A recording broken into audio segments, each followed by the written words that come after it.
Hi hello ನಮಸ್ಕಾರ. ನಿಮ್ಮೆಲ್ಲರಿಗೂ PS education Infotech ಚಾನಲ್ಗೆ ಹಾರ್ದಿಕವಾದಂತಹ ಸ್ವಾಗತ. ಸ್ನೇಹಿತರೆ ಹಾಗೂ ನನ್ನ ಮೆಚ್ಚಿನ ವಿದ್ಯಾರ್ಥಿಗಳೇ, ಕಳೆದ ವಿಡಿಯೋಗಳಲ್ಲಿ ನಾವು ದ್ವಿತೀಯ PUC ಸಮಾಜಶಾಸ್ತ್ರಕ್ಕೆ ಸಂಬಂಧಪಟ್ಟಂತೆ ಅಧ್ಯಾಯವಾರು ಹೊಸ ಮಾದರಿಯ ಪ್ರಶ್ನೆಗಳನ್ನು ನಾವು ನೋಡ್ತಾ ಬಂದ್ವಿ.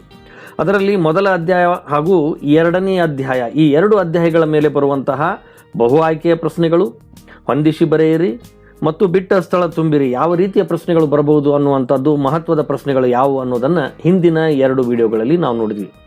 ಈಗ ಇವತ್ತಿನ ಈ ಒಂದು ವಿಡಿಯೋದಲ್ಲಿ ಅಧ್ಯಾಯ 3ರಲ್ಲಿ ಬರುವಂತಹ ಬಹು ಆಯ್ಕೆಯ ಪ್ರಶ್ನೆಗಳು ಹಾಗೂ ಹೊಂದಿಸಿ ಬರೆಯಿರಿ ಹಾಗೂ ಬಿಟ್ಟ ಸ್ಥಳ ಪ್ರಶ್ನೆಗಳು ಯಾವ ಬರಬಹುದು, ಯಾವ ಮಹತ್ವದ್ದು ಅನ್ನೋದನ್ನು ಈಗಿನ ಈ ಒಂದು ವಿಡಿಯೋದಲ್ಲಿ ನಾವು ನೋಡೋಣ. ಸ್ನೇಹಿತರೆ, ನೀವಿನ್ನೂ ಈ ಚಾನಲನ್ನು ಸಬ್ಸ್ಕ್ರೈಬ್ ಮಾಡಿಕೊಂಡಿರದೇ ಇದ್ದರೆ ದಯವಿಟ್ಟು ಸಬ್ಸ್ಕ್ರೈಬ್ ಮಾಡಿಕೊಳ್ಳಿ ಹಾಗೂ ಆ ಬೆಲ್ ಐಕಾನನ್ನು ಒತ್ತಿ ನೋಟಿಫಿಕೇಷನನ್ನು ಖಚಿತಪಡಿಸಿಕೊಳ್ಳಿ. ಹಾಗಾದರೆ ಈ 3ನೇ ಅಧ್ಯಾಯದಲ್ಲಿ ಬರುವಂತಹ ಈ ಹೊಸ ಮಾದರಿಯ ಪ್ರಶ್ನೆಗಳನ್ನು ಈಗ ನಾವು ನೋಡೋಣ. ಮೊದಲನೆಯದಾಗಿ, ಈ ಕೆಳಗಿನ ಪ್ರಶ್ನೆಗಳಿಗೆ ಸರಿಯಾದ ಉತ್ತರವನ್ನು ಆರಿಸಿ ಬರೆಯಿರಿ ಅನ್ನುವಂಥದ್ದು. ಅಂದರೆ ಇವು ಬಹು ಆಯ್ಕೆ ಪ್ರಶ್ನೆಗಳು, ಇವುಗಳನ್ನು ನಾವು ಇಂಗ್ಲೀಷ್ನಲ್ಲಿ ಮಲ್ಟಿಪಲ್ ಚಾಯ್ಸ್ ಅಂತ ಕರಿತೀವಿ.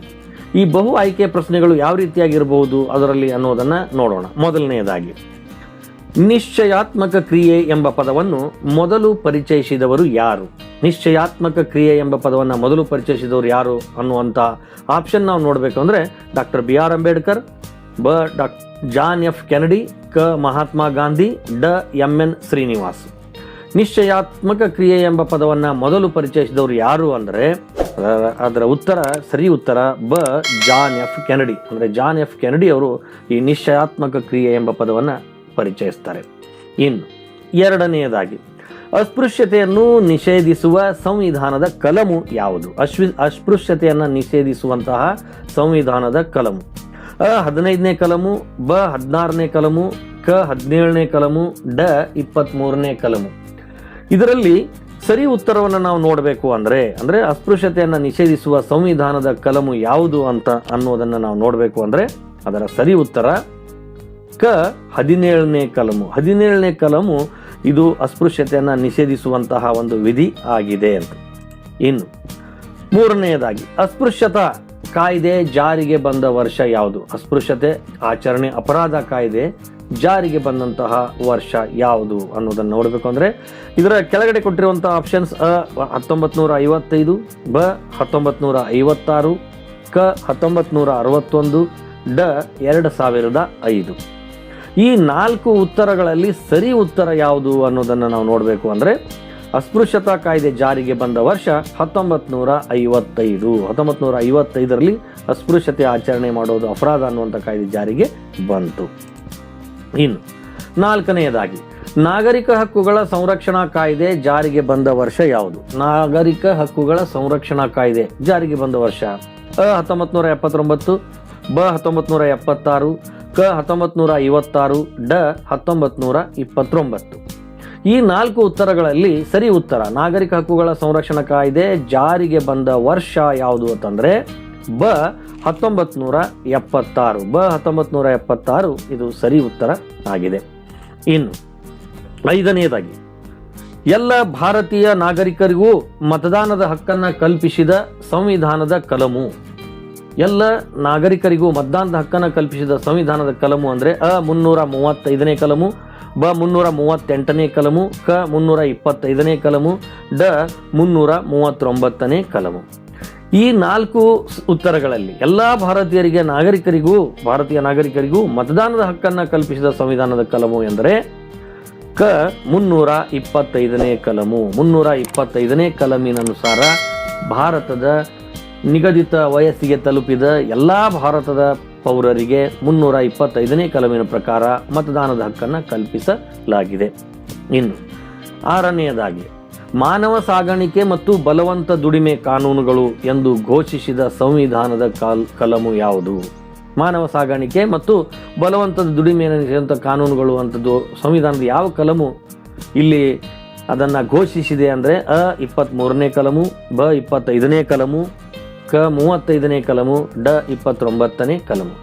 ಈ 4 ಕಲಮು ಅಥವಾ ವಿಧಿಗಳಲ್ಲಿ ಯಾವುದು ಮಾನವ ಸಾಗಾಣಿಕೆ ಮತ್ತು ಬಲವಂತ ದುಡಿಮೆಗಳ ಕಾನೂನುಗಳು ಅಂತ ಘೋಷಣೆ ಮಾಡಿರುವಂಥದ್ದು ಅಂದರೆ ಸರಿ ಉತ್ತರ 23ನೇ ಕಲಮು.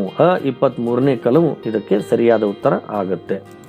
ಇನ್ನು 7ನೇದಾಗಿ ಸುಲಭ ಇಂಟರ್ನ್ಯಾಷನಲ್ ಸಂಘಟನೆಯ ಸ್ಥಾಪಕರು ಯಾರು? ಸುಲಭ ಇಂಟರ್ನ್ಯಾಷನಲ್ ಈ ಸಂಘಟನೆಯ ಸ್ಥಾಪಕರು ಯಾರು ಅಂದಾಗ ಉತ್ತರ 4 ಆಪ್ಷನ್ಗಳನ್ನು ನೀಡಿದೆ.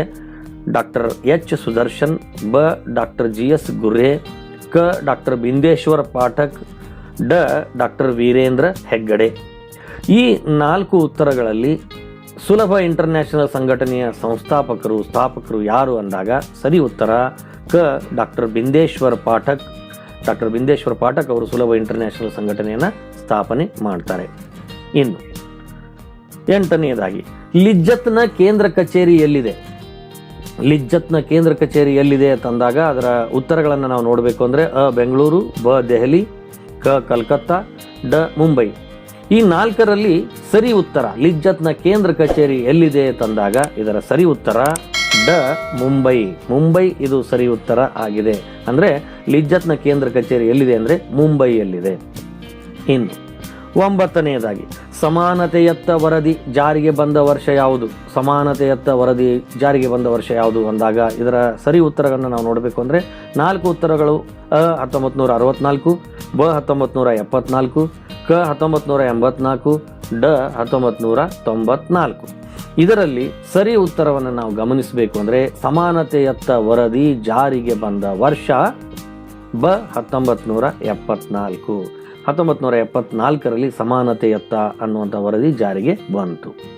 ಇನ್ನು 10ನೇದಾಗಿ ರಾಷ್ಟ್ರೀಯ ಮಹಿಳಾ ಆಯೋಗವನ್ನು ಸ್ಥಾಪಿಸಿದ ವರ್ಷ ಯಾವುದು? ರಾಷ್ಟ್ರೀಯ ಮಹಿಳಾ ಆಯೋಗವನ್ನು ಸ್ಥಾಪಿಸಿದ ವರ್ಷ ಯಾವುದು? ಅ 1972, ಬ 1982, ಕ 1992, ಡ 2002. ಇದರಲ್ಲಿ ಸರಿ ಉತ್ತರವನ್ನು ನಾವು ಗುರುತಿಸಬೇಕು ಅಂತಂದರೆ ರಾಷ್ಟ್ರೀಯ ಮಹಿಳಾ ಆಯೋಗವನ್ನು ಸ್ಥಾಪಿಸಿದ ವರ್ಷ 1992 ಅಂದರೆ ಕ 1992 ಇದು ಸರಿ ಉತ್ತರ ಆಗಿದೆ. ಇನ್ನು 11ನೇದಾಗಿ ಭಾರತ ಸರ್ಕಾರ ಮಹಿಳಾ ಸಬಲೀಕರಣ ವರ್ಷ ಎಂದು ಘೋಷಿಸಿದ ವರ್ಷ ಯಾವುದು? ಭಾರತ ಸರ್ಕಾರ ಮಹಿಳಾ ಸಬಲೀಕರಣ ವರ್ಷ ಅಂತ ಒಂದು ವರ್ಷವನ್ನು ಘೋಷಣೆ ಮಾಡ್ತು. ಅದು ಯಾವುದು ಅಂದರೆ ಇಲ್ಲಿ ಉತ್ತರವನ್ನು ನಾವು ನೋಡಬೇಕು ಅಂದರೆ ಅ 1991, ಬ 2001, ಕ 2011, ಡ 2021.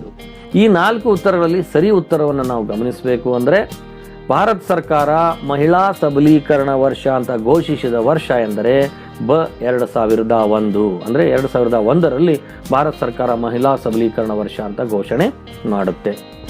ಇನ್ನು ಸೂಕ್ಷ್ಮ ಹಣಕಾಸು ಇವರಿಂದ ಪರಿಚಯಿಸಲ್ಪಟ್ಟಿತು. ಸೂಕ್ಷ್ಮ ಹಣಕಾಸು ಯಾರಿಂದ ಪರಿಚಯಿಸಲ್ಪಟ್ಟಿತು? ಅ ಇಳಾ ಆರ್ ಭಟ್, ಬ ವೀರೇಂದ್ರ ಹೆಗ್ಗಡೆ, ಕ ಮೊಹಮ್ಮದ್ ಯೂನೆಸ್, ಡ H Sudarshan. Doctor H Sudarshan. ಸೂಕ್ಷ್ಮ ಹಣಕಾಸು ಅನ್ನೋದು ಬಾಂಗ್ಲಾದಲ್ಲಿ ಯಾರಿಂದ ಇದು ಪರಿಚಯಿಸಲ್ಪಟ್ಟಿತು ಅಂದಾಗ ಇದರ ಸರಿ ಉತ್ತರ ಕ ಮೊಹಮ್ಮದ್ ಯೂನೆಸ್. ಮೊಹಮ್ಮದ್ ಯೂನೆಸ್ ಅವರು ಬಾಂಗ್ಲಾದಲ್ಲಿ ಈ ಸೂಕ್ಷ್ಮ ಹಣಕಾಸು ಅನ್ನುವಂಥದ್ದನ್ನು ಪರಿಚಯ ಮಾಡ್ತಾರೆ. ಬಿಟ್ಟ ಸ್ಥಳ ಭರ್ತಿ ಮಾಡಿರಿ. ಬಿಟ್ಟ ಸ್ಥಳ ಭರ್ತಿ ಮಾಡೋದು ಅದು ಯಾವ ರೀತಿಯಾಗಿರುತ್ತೆ ಅಂದರೆ ಬಿಟ್ಟ ಸ್ಥಳವನ್ನು ನೀಡಿರ್ತಾರೆ, ಕೆಲವೊಂದು ಆವರಣಗಳಲ್ಲಿ ಸರಿ ಉತ್ತರಗಳನ್ನು ನೀಡಿರ್ತಾರೆ, ಅವು ಜಂಬಲ್ ಆಗಿರ್ತಾ ಇದೆ. ಅವುಗಳಲ್ಲಿಯೇ ಸರಿ ಉತ್ತರವನ್ನು ಆಯ್ಕೆ ಮಾಡಿ ನೀವು ಬರೀಬೇಕು. ಇಲ್ಲಿ ಆವರಣದಲ್ಲಿ ಕೊಟ್ಟಿರುವುದನ್ನು ಗಮನಿಸಿದರೆ ಡಾಕ್ಟರ್ BR ಅಂಬೇಡ್ಕರ್ ಅದೇ, ಮಹಾತ್ಮ ಗಾಂಧೀಜಿ 1959, ಮತ್ತು ಗಾಂಧೀಜಿ, ದಯಾನಂದ ಸರಸ್ವತಿ, ವಿವೇಕಾನಂದ ಗಿರಿಜನ ಕೇಂದ್ರ, ಡಾಕ್ಟರ್ BR ಅಂಬೇಡ್ಕರ್. 2 ಸಾರಿ BR ಅಂಬೇಡ್ಕರ್ ಮತ್ತು 2 ಸಾರಿ ಗಾಂಧೀಜಿ ಬಂದಿದೆ. ಎರಡು ಪ್ರಶ್ನೆಗಳಿವೆ, ಅವುಗಳನ್ನು ನಾವು ಗಮನಿಸಬೇಕು. ಇಲ್ಲಿ ಯಾವ ರೀತಿಯ ಪ್ರಶ್ನೆಗಳನ್ನು ನೀಡಿದ್ದಾರೆ ಅಂತ ನೋಡಬೇಕು ಅಂದರೆ ಲಿಜ್ಜತ್ ಸಂಘಟನೆ ಪ್ರಾರಂಭವಾದ ವರ್ಷ ಡ್ಯಾಶ್, ಹರಿಜನ ಸೇವಕ ಸಂಘ ಸ್ಥಾಪಕರು, ಬಹಿಷ್ಕೃತ ಹಿತಕಾರಣಿ ಸಭಾದ ಸ್ಥಾಪಕರು, ಕರ್ನಾಟಕ ಸೋಲಿಗರ ಏಳಿಗೆಗಾಗಿ ಶ್ರಮಿಸುತ್ತಿರುವ ಸ್ವಯಂ ಸೇವಾ ಸಂಘಟನೆ ಡ್ಯಾಶ್, ಆರ್ಯ ಸಮಾಜದ ಸ್ಥಾಪಕರು ಡ್ಯಾಶ್, ಹರಿಜನ ಎಂಬ ಪದವನ್ನು ಜನಪ್ರಿಯಗೊಳಿಸಿದವರು ಡ್ಯಾಶ್, ಮೂಕ ನಾಯಕ ಪತ್ರಿಕೆಯನ್ನು ಪ್ರಾರಂಭಿಸಿದವರು ಡ್ಯಾಶ್. ಈ ತರಹ ಬಿಟ್ಟ ಸ್ಥಳವನ್ನು ನೀಡಲಾಗಿದೆ. ಇನ್ನು ಈ ಬಿಟ್ಟ ಸ್ಥಳಗಳಲ್ಲಿ ಸರಿಯಾದ ಉತ್ತರವನ್ನು ಒಂದೊಂದಾಗಿ ನಾವು ಯಾವ ರೀತಿ ಭರ್ತಿ ಮಾಡಬೇಕು ಅನ್ನೋದನ್ನು ನೋಡೋಣ. ಮೊದಲನೆಯದಾಗಿ ಅದರಲ್ಲಿ ಬರುವಂಥದ್ದು ಲಿಜ್ಜತ್ ಸಂಘಟನೆ ಪ್ರಾರಂಭವಾದ ವರ್ಷ. ಲಿಜ್ಜತ್ ಸಂಘಟನೆ ಯಾವಾಗ ಪ್ರಾರಂಭ ಆಯಿತು ಅಂದರೆ ಆವರಣದಲ್ಲಿ ನಾವು ನೋಡ್ತೀವಿ, ಅದರಲ್ಲಿ ಇರುವಂತಹ ಒಂದು ಇಸ್ವಿ ನೋಡಿದಾಗ ನಮ್ಗೆ ಗೊತ್ತಾಗುತ್ತೆ 1959ರಲ್ಲಿ ಲಿಜ್ಜತ್ ಸಂಘಟನೆ ಪ್ರಾರಂಭ ಆಯಿತು.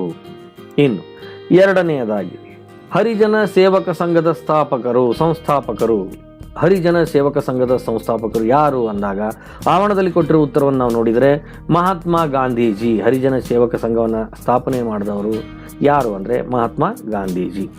ಇನ್ನು ಮೂರನೆಯದಾಗಿ ಬಹಿಷ್ಕೃತ ಹಿತಕಾರಣಿ ಸಭಾದ ಸ್ಥಾಪಕರು ಯಾರು? ಬಹಿಷ್ಕೃತ ಹಿತಕಾರಣಿ ಸಭಾದ ಸ್ಥಾಪಕರು ಯಾರು ಅಂದಾಗ ಇದರ ಸರಿ ಉತ್ತರ ನಿಮಗೆಲ್ಲ ಗೊತ್ತಿರುವಂತೆ ಡಾಕ್ಟರ್ BR ಅಂಬೇಡ್ಕರ್ ಅವರು ಬಹಿಷ್ಕೃತ ಹಿತಕಾರಣಿ ಸಭಾದ ಸ್ಥಾಪಕರು ಆಗಿದ್ದಾರೆ. ಇನ್ನು ನಾಲ್ಕನೆಯದಾಗಿ ಕರ್ನಾಟಕದ ಸೋಲಿಗರ ಏಳ್ಗೆಗಾಗಿ ಶ್ರಮಿಸುತ್ತಿರುವಂತಹ ಸ್ವಯಂ ಸೇವಾ ಸಂಘಟನೆ ಯಾವುದು ಅಂದರೆ ಆವರಣದಲ್ಲಿ ಕೊಟ್ಟಿರುವುದನ್ನು ನಾವು ನೋಡಿದರೆ ನಿಮಗೆಲ್ಲ ಗೊತ್ತಾಗುವಂತೆ ವಿವೇಕಾನಂದ ಗಿರಿಜನ ಕೇಂದ್ರ. ವಿವೇಕಾನಂದ ಗಿರಿಜನ ಕೇಂದ್ರ ಅನ್ನುವಂಥದ್ದು ಕರ್ನಾಟಕದಲ್ಲಿ ಸೋಲಿಗರ ಏಳ್ಗೆಗಾಗಿ ಶ್ರಮಿಸುತ್ತಿರುವಂತಹ ಸ್ವಯಂ ಸೇವಾ ಸಂಘಟನೆ ಆಗಿದೆ. ಇನ್ನು ಐದನೆಯದಾಗಿ ಆರ್ಯ ಸಮಾಜದ ಸ್ಥಾಪಕರು. ಆರ್ಯ ಸಮಾಜದ ಸ್ಥಾಪಕರು ಯಾರು ಅಂದಾಗ ಅಲ್ಲಿ ನೀವು ನೋಡ್ಬೋದು ಆವರಣದಲ್ಲಿ. ಆ ಆವರಣದಲ್ಲಿ ಬಿಟ್ಟಿರುವುದನ್ನು ನಾವು ಇಲ್ಲಿ ಭರ್ತಿ ಮಾಡಬೇಕು ಅಂದರೆ ಸ್ವಾಮಿ ದಯಾನಂದ ಸರಸ್ವತಿ. ಸ್ವಾಮಿ ದಯಾನಂದ ಸರಸ್ವತಿಯವರು ಆರ್ಯ ಸಮಾಜದ ಸ್ಥಾಪಕರು ಆಗಿದ್ದಾರೆ. ಇನ್ನು ಆರನೆಯದಾಗಿ ಹರಿಜನ ಎಂಬ ಪದವನ್ನು ಜನಪ್ರಿಯಗೊಳಿಸಿದವರು. ಹರಿಜನ ಎಂಬ ಪದವನ್ನು ಜನಪ್ರಿಯಗೊಳಿಸಿದವರು ಯಾರು ಅಂದಾಗ ನಿಮಗೆಲ್ಲ ಗೊತ್ತಿರುವಂತೆ ಯಾರು ಅಂದರೆ ಮಹಾತ್ಮ ಗಾಂಧೀಜಿ ಅಥವಾ ಗಾಂಧೀಜಿಯವರು ಹರಿಜನ ಎಂಬ ಪದವನ್ನು ಜನಪ್ರಿಯಗೊಳಿಸಿದರು. ಇನ್ನು ಏಳನೆಯದಾಗಿ ಮೂಕನಾಯಕ ಪತ್ರಿಕೆಯನ್ನು ಪ್ರಾರಂಭಿಸಿದವರು. ಮೂಕನಾಯಕ ಪತ್ರಿಕೆಯನ್ನು ಯಾರು ಪ್ರಾರಂಭಿಸ್ತಾರೆ ಅಂದಾಗ ಅದರಲ್ಲಿ ನಾವು ನೋಡಿದಂತೆ ಮೂಕನಾಯಕ ಪತ್ರಿಕೆಯನ್ನು ಪ್ರಾರಂಭಿಸಿದವರು doctor BR Ambedkar. Doctor BR Ambedkar ಅವರು ಮೂಕನಾಯಕ ಪತ್ರಿಕೆಯನ್ನು ಪ್ರಾರಂಭಿಸ್ತಾರೆ. ಹೀಗೆ ಈ ಮೂರನೇ ಅಧ್ಯಾಯದಲ್ಲಿ ಬರುವಂತಹ ಬಿಟ್ಟ ಸ್ಥಳ ಈ ರೀತಿಯಾಗಿ ಬರಬಹುದು ಅನ್ನೋದನ್ನು ನಾವು ಗಮನಿಸಿದ್ವಿ. ಇನ್ನು ಮೂರನೇ ಭಾಗವಾಗಿ ಬರುವಂಥದ್ದು ಹೊಂದಿಸಿ ಬರೆಯಿರಿ ಅಥವಾ ಮ್ಯಾಚ್ ದಿ ಫಾಲೋವಿಂಗ್ ಅಂತ ಬರುತ್ತೆ. ಇಲ್ಲಿ ಯಾವ ರೀತಿಯಾಗಿರುತ್ತೆ ಅಂದರೆ ಒಂದು ಪಟ್ಟಿಯಲ್ಲಿ ಪ್ರಶ್ನೆಗಳನ್ನು ಇರುತ್ತೆ, ಇನ್ನೊಂದು ಪಟ್ಟಿಯಲ್ಲಿ ಅದರ ಉತ್ತರಗಳನ್ನು ನೀಡಲಾಗಿರ್ತದೆ, ಆದರೆ ಅವು ಸಮನಾಗಿರೋದಿಲ್ಲ. ಅವುಗಳನ್ನು ನಾವು ಹೊಂದಿಸಿ ಬರೀಬೇಕು. ನೋಡೋಣ. ಮೊದಲನೆಯದಾಗಿ ಇಲ್ಲಿ ಸಮಾನತೆಯತ್ತ ವರದಿ ಅಂತ ಇದೆ, ಮುಂದೆ 2001 ಇದೆ. ಮಹಿಳಾ ಸಬಲೀಕರಣ ವರ್ಷ ಇದೆ 1992 ಇದೆ. ರಾಷ್ಟ್ರೀಯ ಮಹಿಳಾ ಆಯೋಗದ ಸ್ಥಾಪನೆ ಇದೆ 1974 ಇದೆ. ಸುಲಭ ಸಂಸ್ಥೆ ಸ್ಥಾಪನೆ ಅಂತಿದೆ 2001 ಅಂತಿದೆ. ಸ್ತ್ರೀ ಶಕ್ತಿ ಯೋಜನೆ ಜಾರಿ ಅಂತ ಇದೆ 1970. ಇವು ಜಂಬಲ್ ಆಗಿವೆ. ಇವುಗಳನ್ನು ನಾವು ಹೊಂದಿಸಿ ಬರೀಬೇಕು. ಹಾಗಾದರೆ ಯಾವ ರೀತಿಯಾಗಿ ಹೊಂದಿಸಬಹುದು ಅನ್ನೋದನ್ನು ನಾವು ನೋಡೋಣ. ಅಂದರೆ ಇಲ್ಲಿ ನೋಡೋಣ. ಒಂದಕ್ಕೆ ಹ ಅನ್ನುವಂಥದ್ದು. ಹ ಅಂದರೆ ಸಮಾನತೆಯತ್ತ ವರದಿ. ಇದು ಯಾವಾಗ ಜಾರಿಯಾಗಿದೆ ಅಂದರೆ 1974 ಅಂದಾಗ ಇಲ್ಲಿ ಹ ಅನ್ನುವಂಥದ್ದು ಹೊಂದಿಸಿ ಬರೆಯಲಿಕ್ಕೆ ಸರಿಯಾದ ಉತ್ತರ ಆಗುತ್ತೆ. ಇನ್ನು ಎರಡನೇದಾಗಿ ಮಹಿಳಾ ಸಬಲೀಕರಣ ವರ್ಷ ಅಂತ ಬರುತ್ತೆ. ಇದಕ್ಕೆ ಫ ಅನ್ನುವಂಥದ್ದು. ಫ ಅಂದರೆ 2001. ಫ ಅನ್ನುವಂಥದ್ದು ಮಹಿಳಾ ಸಬಲೀಕರಣ ವರ್ಷ ಅಂದರೆ ಆ ವರ್ಷ 2001 ಮಹಿಳಾ ಸಬಲೀಕರಣ ವರ್ಷ ಅಂತ ಕರೀತಾರೆ. ಇನ್ನು ರಾಷ್ಟ್ರೀಯ ಮಹಿಳಾ ಆಯೋಗದ ಸ್ಥಾಪನೆ ಮೂರನೇದ್ದು. ಇದಕ್ಕೆ ಸರಿ ಉತ್ತರ ಗ. 1992 ರಾಷ್ಟ್ರೀಯ ಮಹಿಳಾ ಆಯೋಗ ಸ್ಥಾಪನೆ ಆಯಿತು. ಇನ್ನು ನಾಲ್ಕನೇದಾಗಿ ಸುಲಭ ಸಂಸ್ಥೆ ಸ್ಥಾಪನೆ ಯಾವಾಗ ಆಯಿತು ಅನ್ನೋದನ್ನು ನಾವು ನೋಡಬೇಕಂದ್ರೆ ಇದರ ಉತ್ತರ ಜ ಅಂತ ಇದೆ. 1970 ಸುಲಭ ಸಂಸ್ಥೆ ಸ್ಥಾಪನೆ ಆಯಿತು. ಇನ್ನು ಐದನೆಯದಾಗಿ ಸ್ತ್ರೀ ಶಕ್ತಿ ಯೋಜನೆ ಜಾರಿ. ಸ್ತ್ರೀ ಶಕ್ತಿ ಯೋಜನೆ ಯಾವಾಗ ಜಾರಿ ಆಯಿತು ಅಂದರೆ ಇದರ ಸರಿ ಉತ್ತರ ಐ ಅಂದರೆ 2001 ಈ ಒಂದು ಇಸ್ವಿಯಲ್ಲಿ ಸ್ತ್ರೀ ಶಕ್ತಿ ಯೋಜನೆ ಜಾರಿ ಆಯಿತು. ಅಂದರೆ 2001 ಸ್ತ್ರೀ ಶಕ್ತಿ ಯೋಜನೆ ಜಾರಿ ಆಯಿತು. ಈ ರೀತಿಯಾಗಿ ನಾವು ಹೊಂದಿಸಿ ಬರೆಯಿರಿ ಅನ್ನೋದನ್ನು ಇಲ್ಲಿ ನಾವು ನೋಡ್ಬೋದು. ಸ್ನೇಹಿತರೆ, ಇಲ್ಲಿಯವರೆಗೆ ನಾವು ದ್ವಿತೀಯ PUC ಸಮಾಜಶಾಸ್ತ್ರಕ್ಕೆ ಸಂಬಂಧಪಟ್ಟಂತೆ ಮೂರನೇ ಅಧ್ಯಾಯದಲ್ಲಿ ಬರುವಂತಹ ಹೊಸ ಮಾದರಿಯ ಪ್ರಶ್ನೆಗಳು ಯಾವುವು ಅನ್ನೋದನ್ನು ನೋಡಿದ್ವಿ. ಈ ವಿಡಿಯೋ ನಿಮಗೆ ಇಷ್ಟ ಆದಲ್ಲಿ ದಯವಿಟ್ಟು ಲೈಕ್ ಬಟನ್ ಅನ್ನು ಒತ್ತಿ ಹಾಗೂ ಈ ಚಾನಲ್ ಅನ್ನು ಸಬ್ಸ್ಕ್ರೈಬ್ ಮಾಡಿ ಹಾಗೂ ಆ ಬೆಲ್ ಐಕಾನ್ ಅನ್ನು ಒತ್ತಿ ನೋಟಿಫಿಕೇಶನ್ ಅನ್ನು ಖಚಿತಪಡಿಸಿಕೊಳ್ಳಿ. ನಮಸ್ಕಾರ.